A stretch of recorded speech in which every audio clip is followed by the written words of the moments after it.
Welcome to the Havas Café here at CES and to the billions that are streaming it live at home. I think that's approximately where we're at, right?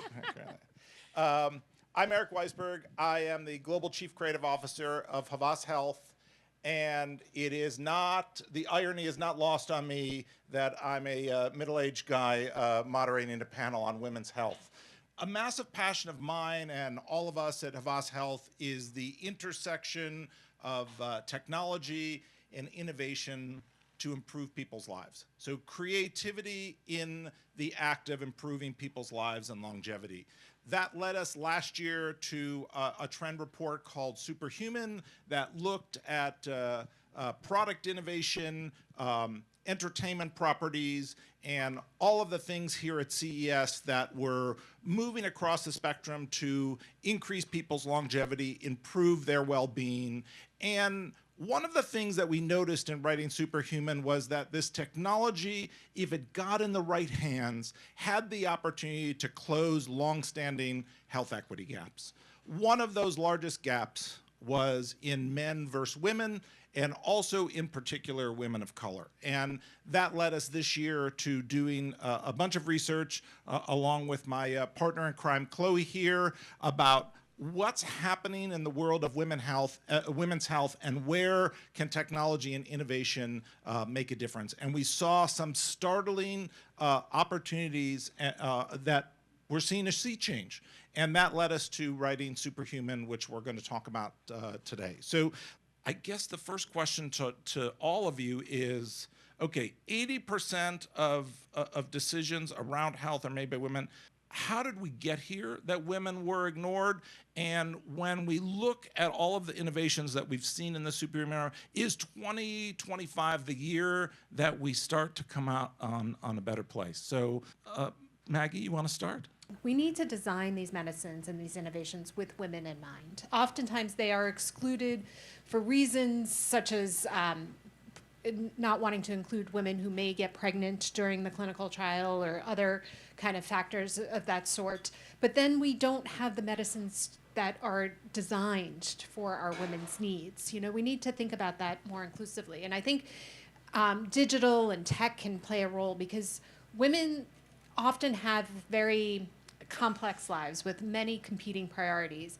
And to be included in a clinical trial, which often has lots of study visits, numerous appointments, it's hard to commit to 3, 4, 5 years on a clinical trial.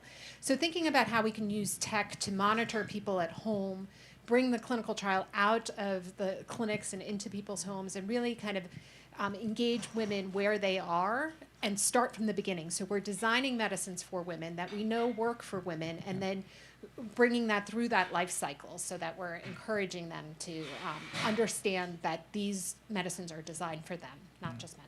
So there are 4 chapters that are part of Superwomen, and I think it'd be good to dive into each one of those because they each are about a significant shift that's happening. And the first one is Super Optimized Her.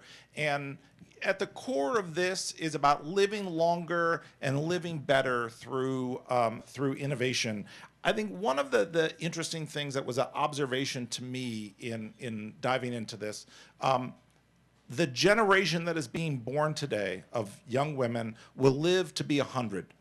It also means that that's an amazing statistic by itself, but it also means that 50% of their lives will be lived in a post-menopausal state. What does this mean in terms of the product innovation that you're seeing here at CES and elsewhere? Sure. I mean, listen, I think Gen Alpha living to 100, the first generation, and living to 100 well, right? I think the emphasis is it's not just the number, but like participating in life, strong and fit and well.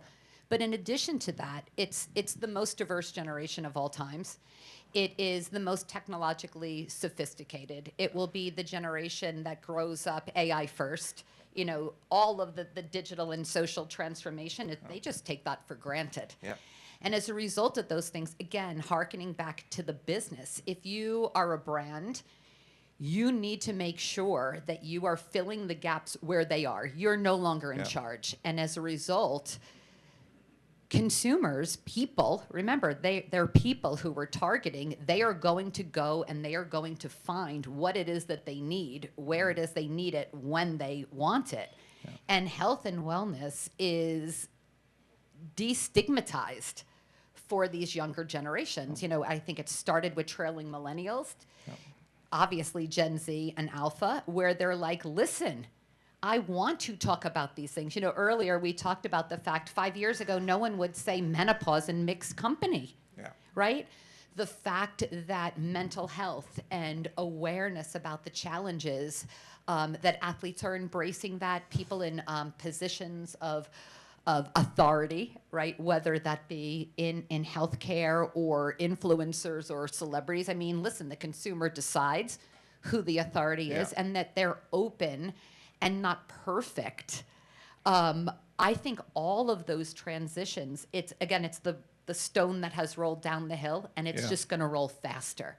So the more awareness around reproductive health, about menopause, about mental health, about living well, is just going to continue to consume a greater share of the conversation, as it should. Yeah. Of the over $40 billion spent on VC funding of health tech, only 2% was focused in 2023 on women. You noticed a massive shift happen in the last And by the way, that number is just staggering. I mean, 2%. Like I said earlier, I think we're seeing not only the femtech market booming, it's going from 50 billion today to 177 billion in 2032. And what's interesting too is the speed of acceleration. So it grew 10 billion over the past 5 years, but it's projected to grow 120 billion in the next 10 years. So finally, people are realizing, and we're catching up. Yeah. So some of the most, I think, exciting innovations I've seen, and perhaps across the women's life stages, when it comes to fertility and reproductive health, lots of great progress all around when it comes to women's health. Let's jump to the next chapter, which is the GLP-1 ecosystem. Maggie, you've seen through your career, you know, scores of blockbusters. I feel like there is an interesting moment happening with these GLP-1s that start to cross barriers, even in your world of infectious disease, where long-lasting injectables, the number one barrier for entry was that people were afraid of the needles. I think we see that changing. We see evolution. It's touching everything in interesting ways. No, absolutely. I think the GLP-1s have definitely opened the door and made people more receptive to injectables, but it helps us make healthcare a smaller part of people's lives, right? They don't have to remember to take that pill every day. They could take the medicine and forget about it.